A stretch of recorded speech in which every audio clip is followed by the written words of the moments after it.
د افغان کرکټ په اړه بل تازه او بد خبر. په کرکټ کې مو د خپلوۍ او بېسوادۍ ګمارنې کرکټ د زوال خواته بیولی شي که نه، دا او دې ته ورته معلومات په ویډیو کې، خو ویډیو تر اخره وګورئ. ګرانو مینوالو السلام علیکم.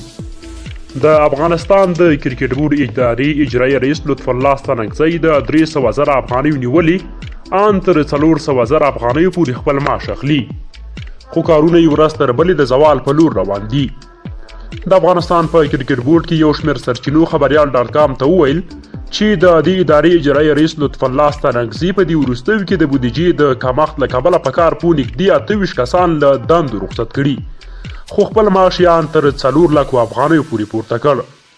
زموږ سرچینه وایي د کرکټ بورډ اجرایي رئیس لطف الله ستانکزي د بورډ مشر فرهان یوسفزي سره په همغږۍ د بودیجې د بچت کولو په نوم د دې ادارې 28 په کار پوه کسان د نوي کال په پیلېدو سره سم له دندو ګوښه کړي دي، او پر ځای د اړیکو پاللو په وسیله 28 نور کسان په دندو ګمارلي دي. اجرایي رئیس لطف الله ستانکزي ګوښه شویو کسانو ته ویلي چې ګواکې د بورډ بودیجه د دوی په شتون کې ځکه ضایع کیږي چې ډیر کارونه نشته او پر دوی بوج دي، خو دغه ډله کسان بیا ادعا کوي چې ګواکې دوی په یوې پلمې سره رخصت شوي دي او پر ځای نورو کسانو ته وخت ورکړل شوی دی.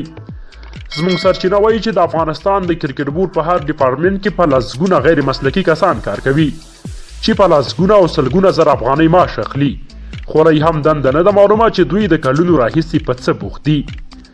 د معلوماتو له مخې په نوي کال کې د لرې شویو کسانو پر ځای نورو ټاکل شوي کسان د اجرایي رئیس او عمومي رئیس خپلوان دي او هم د اړیکو له لوري ټاکل شوي دي. دغه راز اجرایي رئیس او عمومي رئیس په کار پوه هغو کسانو معاشات هم کم کړي دي چې شپه او ورځ په خپلو کارونو باندې بوخت دي، خو د هغو کسانو معاشونه یې لوړ کړي دي چې د لطف الله ستانکزي او فرهان یوسفزي له لوري ټاکل شوي او له هغوی سره نږدې اړیکې لري. د کرکټ بورډ کارکوونکي په اجرایي رئیس او عمومي رئیس باندې نیوکې کوي چې ګواکې ټولې ګمارنې د اړیکو او خپلوۍ په واسطه کوي، چې په دې توګه یې په کار پوه کسان له دندو رخصت کړي او هم یې معاشونه ورته کم کړي دي.